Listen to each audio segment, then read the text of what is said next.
Good morning. Today's lecture is on the divided period of the monarchy. J. Barton Payne calls it the disruption period. Walter Kaiser calls it the sapiential period, which refers to the fact that most of the wisdom literature came from this time. Sapiential means wise or wisdom. So it's a time when Israel experiences a decline in spiritual and political standards after the death of David. The sources for this period are Song of Songs, Ecclesiastes, Proverbs, Psalms 72 and 127. It's possible that the book of Job was written at this time, although Job was written about a man who lived in the patriarchal period. It's very hard to date the book of Job, and so it's hard for us to be dogmatic about that. But since it's a good example of wisdom literature, it seems to fit in this period from the reign of Solomon onwards. Okay, and parts of the historical books are sources for this period too, of course, 2 Kings. We have some extra biblical sources, a book called Ecclesiasticus, which is sometimes also called the Wisdom of Ben Sirach, and another book called Wisdom of Solomon. Some of the material in these books is helpful, some of it is not. They're not biblical books, so they're not inspired by the Holy Spirit. So what form does the revelation take? Well, we can see that there are written observations of wise men.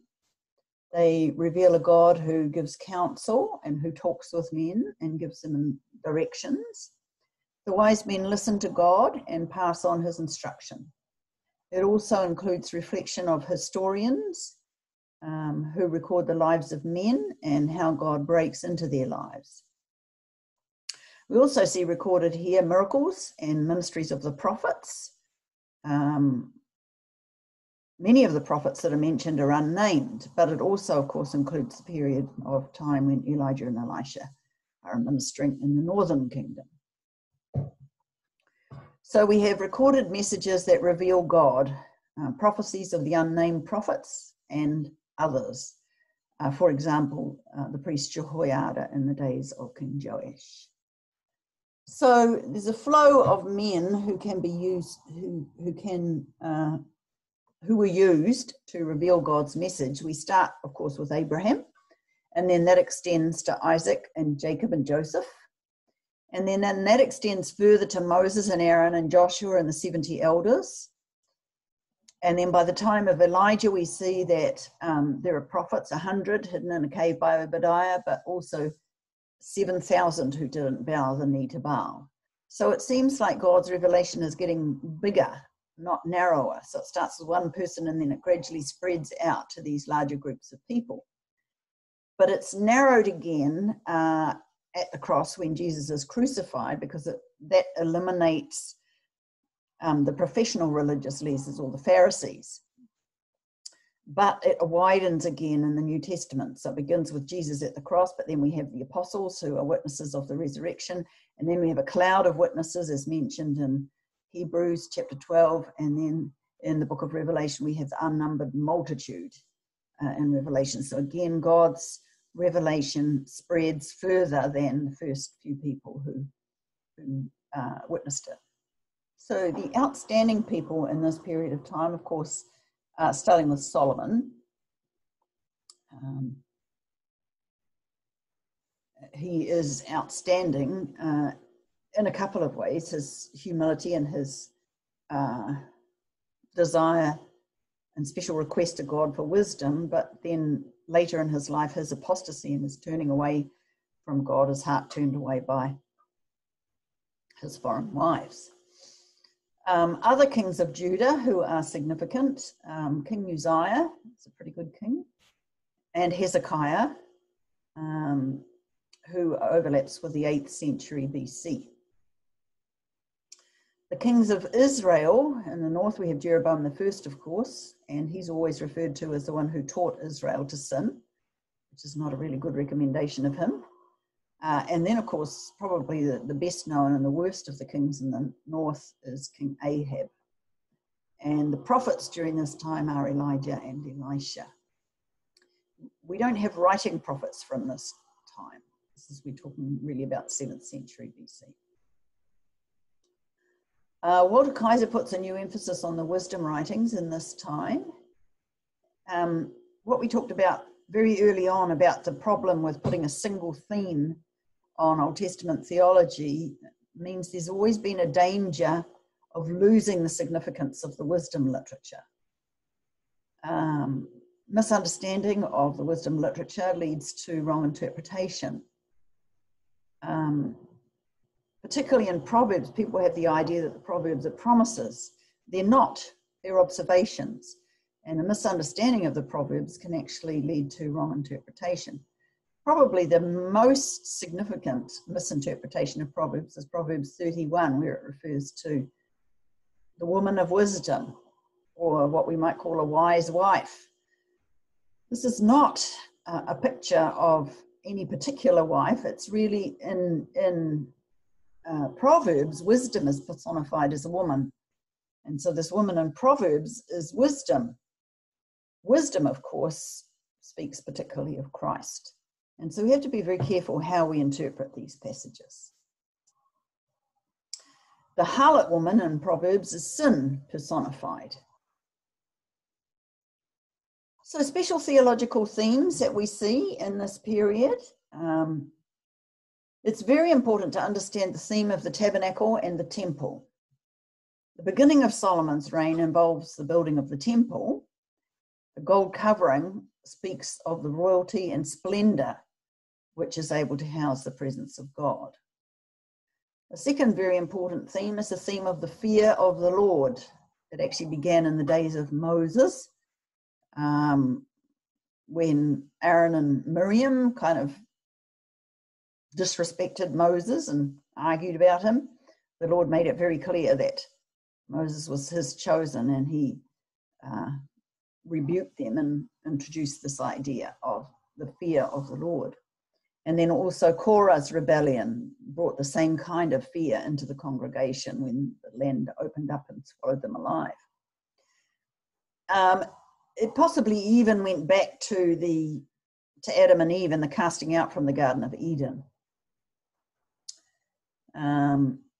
We see Abraham's determination to sacrifice Isaac indicates that he had a greater fear of the Lord than he did of other things. When Joseph fled from Potiphar's wife, he was acting in the fear of the Lord. Jacob at Bethel, when God is revealed to him, he speaks of the fear of the Lord there. And Moses at the burning bush. Job, when God spoke to him out of the whirlwind. And the book of Deuteronomy tells us that the fear of God comes as a result of hearing and obeying the word of the Lord. In Ecclesiastes and in Proverbs, the fear of the Lord is considered the beginning of wisdom. It's the first principle of wisdom. And then Psalm chapter 2, verse 11 reminds us that we should fear the Lord and his chosen king. Without fear, life loses its meaning. There's no satisfaction in life without the fear of the Lord. Fearing the Lord is one of the great lessons of this period. And I know that people these days rush to say that this doesn't mean we should be afraid of God, but that we should be reverential and respectful. But I think that actually there's nothing really wrong with being a little bit afraid of God. He is a consuming fire. He's the God of the whole universe, and we should approach him with a certain amount of fear in our hearts. Even though we know that we are covered by the blood of Jesus and that we are protected from God's wrath,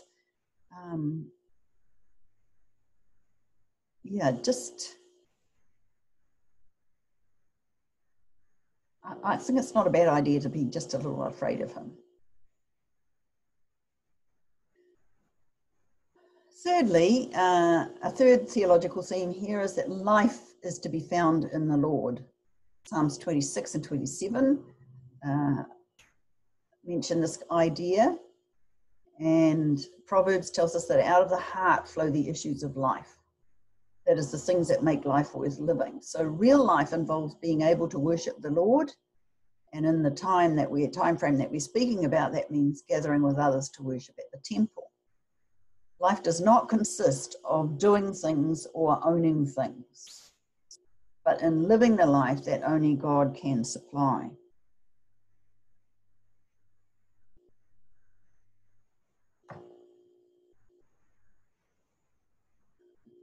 Ecclesiastes 3 verse 11 tells us that. And that life, that kind of life, is found in covenant relationship. And that is a theme in this period that we're looking at. The fourth theological theme, of course, is the idea that wisdom is from the Lord. Proverbs indicates that wisdom is God himself. It's quite interesting, this chapter 31 that I mentioned before of Proverbs, in verse 10, where it talks about a wife of noble character. This word that refers to the noble character is only used 4 times in the Bible, in Hebrew. It's used in Proverbs 3 times, and in Ruth chapter 3, verse 11. And what that tells us is that this virtuous woman is typified by Ruth, who is an expression of wisdom. The translation should really be a virtuous woman. And it's quite interesting, in the Hebrew Bible, the book of Ruth follows straight after Ecclesiastes.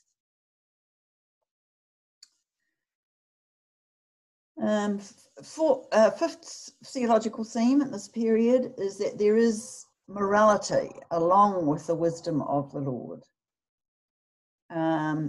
There's a kind of pragmatic way of looking at life and the well-being of the individual that misses the idea of godliness. But the wisdom literature tells us that godliness is a part of a sensible, practical life. And in fact, for example, in Ecclesiastes, adversity was not always seen as evil because it presents a situation that makes individuals dependent on God. And also temporal success in this world is not always equated with godliness. So in this period of time that we're looking at in the post-Davidic kingdom, morality is recognized as a part of covenant relationship. 1 Kings chapter 2 verse 3 and chapter 3 verse 6 indicate that moral obedience is a necessary requirement of covenant relationship. We see this also in 1 Kings chapter 6 verses 11 and 12 and chapter 9 verses 4 and 5. Solomon refused to keep the requirements of the covenant. Solomon's wives were probably the evidence of Solomon making covenants with the nations around him. This means that he was more dependent on political alliances than he was on God. And this is another part of Israel becoming like the nations around them, and it led to Solomon's downfall. So prophets, through this period of time, first of all, we need to look at the way that the prophets are organized. The way that the minor prophets are arranged in the Bible is a little bit misleading. They're not necessarily chronological. That means that Hosea is not the first one. They're arranged more according to the message that they teach. If we consider the minor prophets as one book, then we could think of each prophet as being a new chapter in the book. It starts with Hosea, and it heads downwards to the pits of Micah, Jonah, and Habakkuk, and then it turns and it rises again to a place of hope. Paul House, who wrote a book called The Unity of the 12, introduces this idea, and it's a unique way of treating them. It's also a great help in understanding. So we're not going to consider the prophets in the order in which they're presented to us in the scripture. We're going to consider them chronologically. So we're going to start looking at the 9th century prophets first. And in this period, we definitely can place Elijah and Elisha, but also quite possibly Obadiah and Joel. Joel is generally recognized as the first writing prophet. With Obadiah, there's some question about the timing.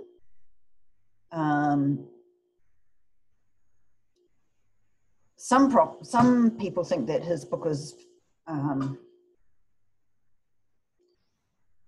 post-exilic, but we're going to treat it as a pre-exilic book and understand that it refers to the fact that the Edomites, the descendants of Esau, hindered the Israelites from coming into the promised land. They wouldn't permit the Israelites to come through their land on their way to the promised land.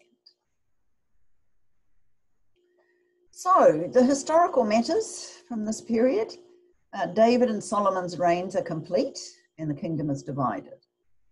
During the reigns of David and Solomon, Israel gained its greatest reputation both politically and spiritually.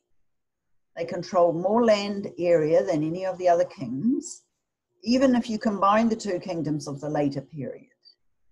Moab and the Philistines also came under David's domination, and it's quite possible that Edom itself at least paid tribute to David. So this is quite this period of David's reign and then followed by Solomon is the time when Israel had the most influence. The Davidic covenant was in place and had been in place for some time. The kings in the southern kingdom of Judah, who reign in Jerusalem, are all of the Davidic line. And all that follows in the southern kingdom is politically and spiritually significant.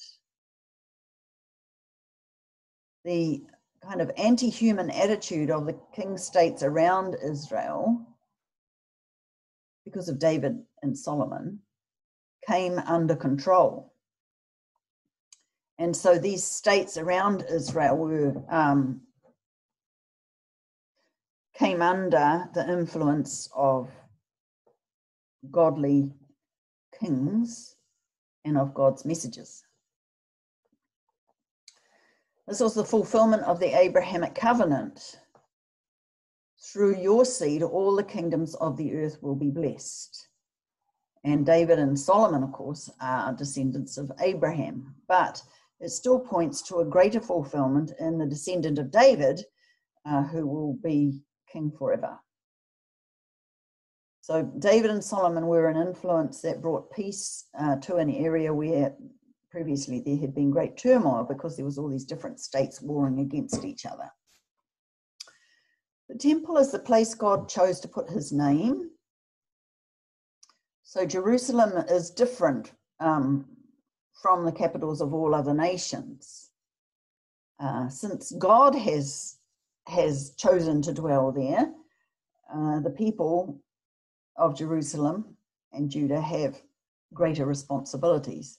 They're supposed to live differently from other nations. And they're not supposed to accept any other god or indulge in divination or fortune seeking and so on. They should consult the law for their direction, and they should be aware that God is not far off, but he's right in their midst. Now, after Solomon, the kingdom is divided. Rehoboam, his son, accepted the advice of his peers rather than the advice of older, wiser people. And so we see that wisdom that comes from age is not a strength in Rehoboam's kingdom. He emphasizes the desire for power and authority, and that is a characteristic of youth, actually. Wisdom's choice would be service, and that's what his father's peers advise him in 1 Kings chapter 12, verses 6 to 11, and most particularly in verse 7. If the king serves the people, they will serve him. And that is covenant language. It's the core of letting the covenant work. The Israelites had been under bondage in Egypt, and the law said they were not to treat each other like that because God had delivered them. But Rehoboam chooses to oppress the people, and the way he chose was not the way of submission. servanthood and submission is part of covenant relationship. And Rehoboam rejected these things. So this returns to the basic issue of choice. The northern kingdom chose to separate from the south, but this does not mean that God cut them off. God sends messengers and prophets to the north. Clearly, God still desires to have covenant relationship with them. He offers the same relationship to Jeroboam the first as he offered to Solomon in 1 Kings 11 verse 38. It is by choice that they fall into idolatry. Jeroboam chooses to set up the golden calves at Dan and Bethel, and he chooses for political reasons. He doesn't want the people going to Jerusalem to worship, so he makes a way for them to worship without going to Jerusalem. And throughout this period, then we see that there's a continuing conflict between North and South. It's not only a political struggle, but it's a spiritual struggle. The people of Israel in the north are turning away from the covenant. There are some brief times of peace between the north and the south. We see Ahab and Jehoshaphat having a kind of alliance, and through the time of Jeroboam II and Uzziah in the south, there's peace between the nations. But these are brief periods of peace. The rest of the time is conflict. And so that kind of covers the theological impact of the divided kingdom. The kings in the north are non-Davidic kings, therefore they actually are not part of the covenant, and they have developed their own religion separate from worship in the temple, and so they've actually broken covenant, but God sends prophets to them anyway, and we'll look at the messages of those prophets eventually.